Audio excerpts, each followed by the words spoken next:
maybe in other institutions or maybe in another time, people would not have given that much thought, mind space to solving those issues.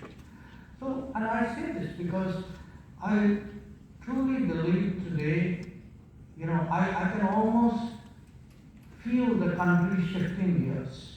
That when we talk today about a startup policy, when we talk about a skill policy, when we look at Prime Minister's research fellows, when we think of an innovation mission, when we see that startups are not just a nice catchy word which happens in other people's countries. It is actually in front of your eyes.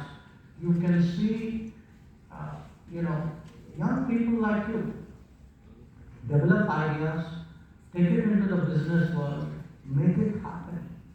And that's really a state of society which didn't exist when I was your age, and I truly envy you for it.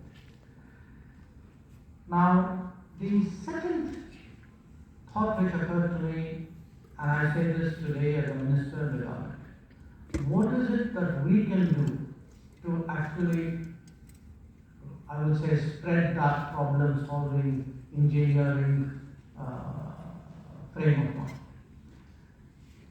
We can do a lot really by focusing on the enablers.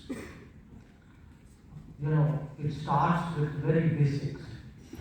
Today, at the engagement I had before, this was a conference called Nadi 3.0, because about how rivers have shaped civilizations connectivity. But I look at something as basic as water. Water is life. And yet, we have a situation 75 years after independence, where a large number of households do not get water in their homes. Just as till a few years ago, a large number of houses didn't get power in their homes. And to a lot of people, it is something which troubles you. I think to some people, they just accept it. But as someone who travels around in the world, I can really hurt the idea that others have come that far ahead, that very basic things were not available in our country. And when I think of the changes in my life and that of my generation, why these last 8 years from 2014 have been very important for us is that long-standing issues that we knew existed, we did not approach it with that engineering frame of mind that I'm speaking about. We did not have a leader who said, okay, my tenure, I will make sure every house has a power connection. Every house has a water connection. People will own homes. That I will ensure everybody goes to school, particularly all girls go to school. If there is an impediment to going to school, of which toilets were a big one, I will fix it. I will ensure once they go to school that there is a skilling opportunity for them. That there is from that there are employment opportunities, there are innovation opportunities. And you actually then see, once you start, approach our country, our society with its age-old problems, you then see how these now suddenly start to change. So, a lot of what we are trying to do today, there is an old saying that for a hungry person, you can give them fish, but if you really want to help them, teach them fishing. So, my first E to you today was engineering, my second E to you today is enabling. That if you can actually enable a society to have the capabilities, to have the mindset to solve its problems, then there's no limit to the change that we can do. I also have a third E to describe our challenges. It's employment. Now, again, you say, okay, what's so great about it? So obvious. But debates in our society. You have a debate, how do we distribute what we have better? It's a very legitimate debate. You have a debate, how do we produce more? How should growth be? It is completely understandable. But if we want to get our society right, it is never completely about production, it is never completely about distribution. To find the right balance, it is actually about what impact it has on employment. And there too, there is a change which is happening. We've had growth, very strong growth for 25 years, from the 1992 to now. But if you actually look at employment, the rise in employment did not track the rise in our economic growth. And the reason was we didn't put employment at the center of our definition of success. So when I sort of contemplate your future, what would be the next 20 years? I would very much hope that we are able to build an India that is very focused on employment, and to my mind, employment finally means more manufacturing, it means more self-employment, it means formalization of the economy, it means more startups, it means really maximizing the spread of technology. So, an India which is more employed, an India which is better enabled, and India, as I said, which has an engineering mindset. Because again, as a global traveler, and a global traveler with a sense of history, the big countries of the world today, America, Russia, China, they have actually, in their leadership, have had a tremendous input of engineers. Because engineers have actually had a very, very critical role in that big thinking, as I said, in the problem solving, and actually taking visions and getting it done on the ground. So that's the vision of India that I wanted to share with you. But I also want to very briefly tell you a little bit about what I do, because I don't get a captive audience that often. So let me give you a sense too of what is happening on the foreign policy side. Some of it the director has spoken about, some of it the chief minister has referred to. I don't know what comes to your mind when you think of diplomacy. Maybe it's, I don't know, maybe it looks like a good life. Maybe it means travel, people in suits. I want to tell you, it's actually a mission. It's an obsession. It's a passion. If you really want to be good at it, you have to be driven. And what drives you is actually a sense of what you want to get from the world for your country. And today, if I were to say the way I describe, how India grows, how has our diplomacy grown? I would say perhaps more than ever before, our diplomacy is today focused on better country. When we travel out, the Chief Minister referred to the Quad meeting we had. When we go out there, we say, what is it we are going to get from this engagement, those conversations, these impressions, which we can take back to India, which will make our country a better, more advanced, and more modern society. Now, it's not limited, this is not rocket science. Actually, all countries, and the bulk of actually radical transformational development in the last 150 years has actually been initiated, starting with Japan in the 1860s. Then you had the Soviet Union in the 1920s, 30s. You had ASEAN, you had actually Korea, Taiwan, you had ASEAN, you had then China, and we are the next in that, in a sense, in the queue of development. Countries develop fastest, best, most efficiently, most economically, when they actually have that goal that my foreign interactions must have an application at home. And that in many ways is what today our life is about. I remind you of the example the chickens today, working with Japan to build bridges across the Brahmaputra, working with Japan to improve the sewage and the water system of Guwahati. I can give you countless examples from other countries. I was in Finland. They were talking to me about using bamboo in the Numaligarh refinery to actually diversify the nature of the fuel that it produces. You can see today in our infrastructure, big corridors like the Delhi-Mumbai industrial corridor, the freight corridor, the bullet train project which is now underway. Or, in fact, I kind of rewind your own life. Look at even the origins of the IITs. The IITs were all created by international partnerships. Our I would say, I don't want to say error, but our shortcoming was that we did not keep up the pace. We did not scale up to the 60s, 70s, 80s, 90s, the way many other countries did.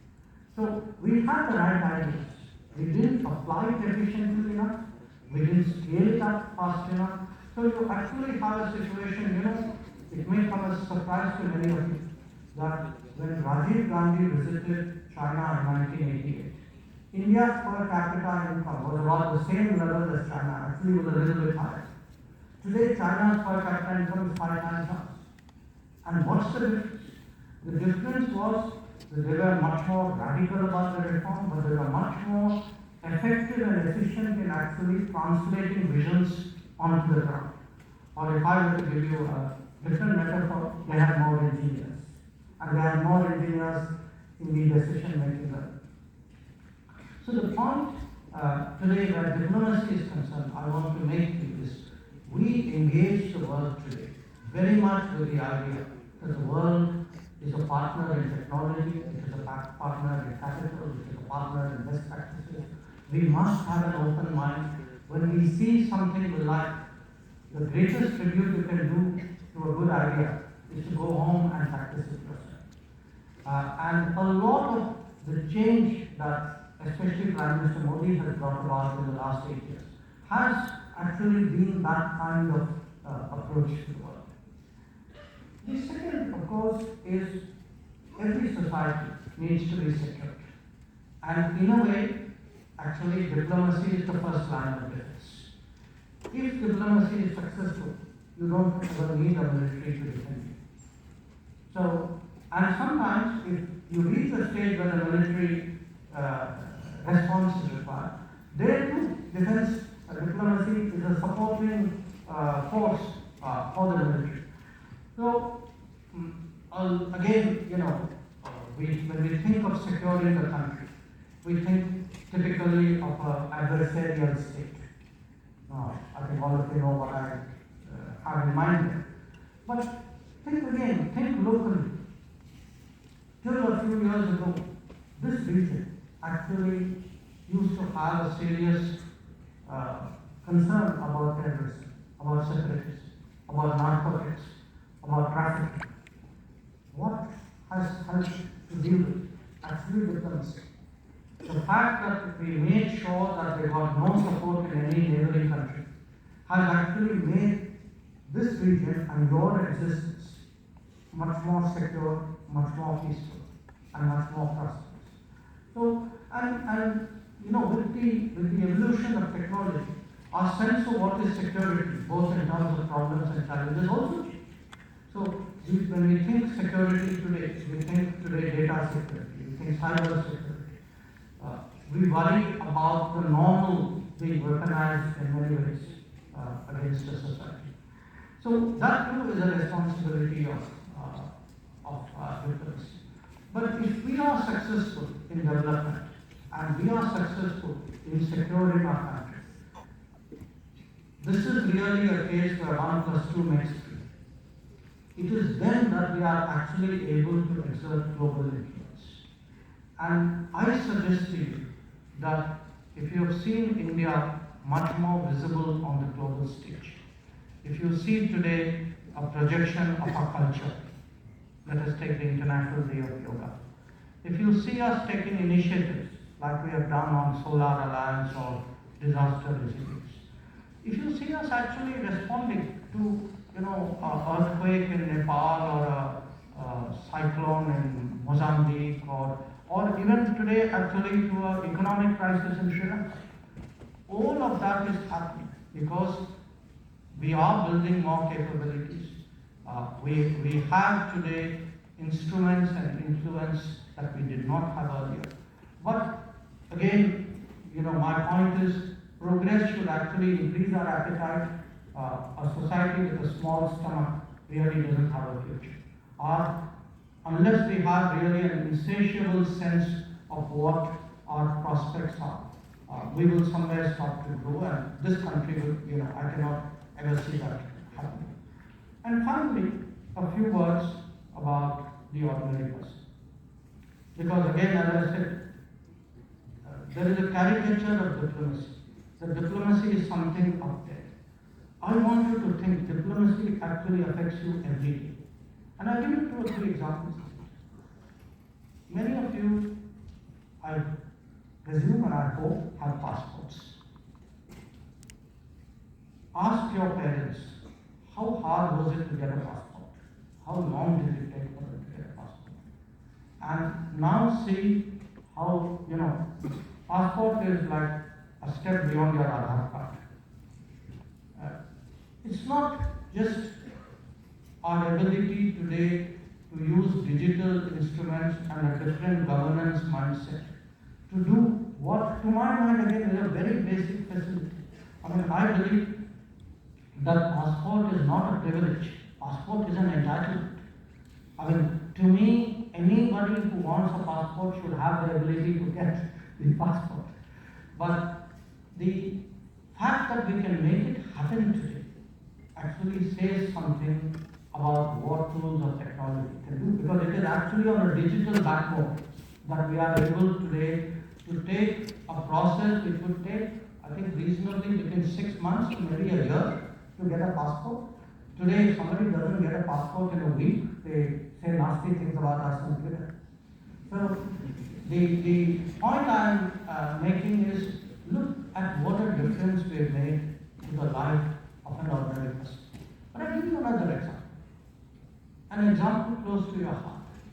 We have a million students plus studying abroad. We have actually NRI, we have 7 million workers in the Gulf. If you look at non-resident Indians and persons of Indian origin, there are 30 million of them.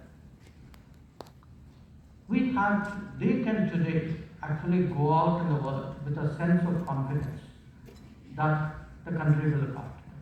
And we've shown that recently in Ukraine, and we've shown it actually time and time again. We showed that during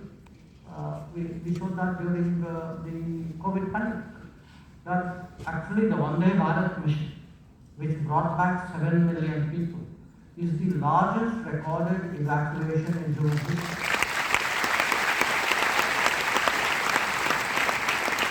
Now, thirdly, some of it is capability. A lot of it is also leadership. It is about willpower. So, my message to you today is, look, we are, this country, this society, your generation, you are at the cusp of actually a very big change.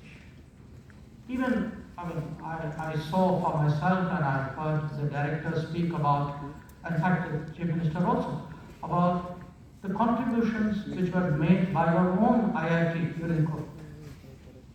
But think about something which today we all see as so normal. The fact that everybody in this room, I hope, is vaccinated. It's so natural, and yet it is so remarkable. Because let me tell you, there are large parts of the world where this did not happen and still hasn't happened. And not just vaccinated. Often, we were at the end of the queue for anything new that happened. The idea that we could actually have invented in India vaccine, that we could actually have multiple make in India vaccines. And even on make in India, I would say, the same vaccine was actually made at multiple places.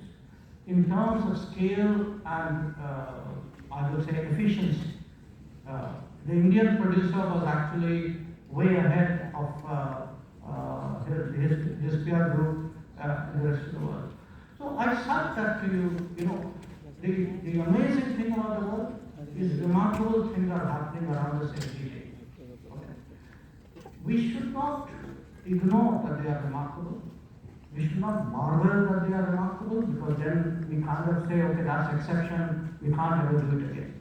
We have to be aware of it, we have to internalize it, we have to create that new normal, and then we have to proceed to take our country, our society, the coming generations to the next stage. When I look at all of you, I see the medium which will make it happen. Once again, I want to say it's today, for me, really a great source of energy, of even inspiration, that I have an opportunity to come and talk to you, and I'll be very happy to respond to any thoughts that you may have.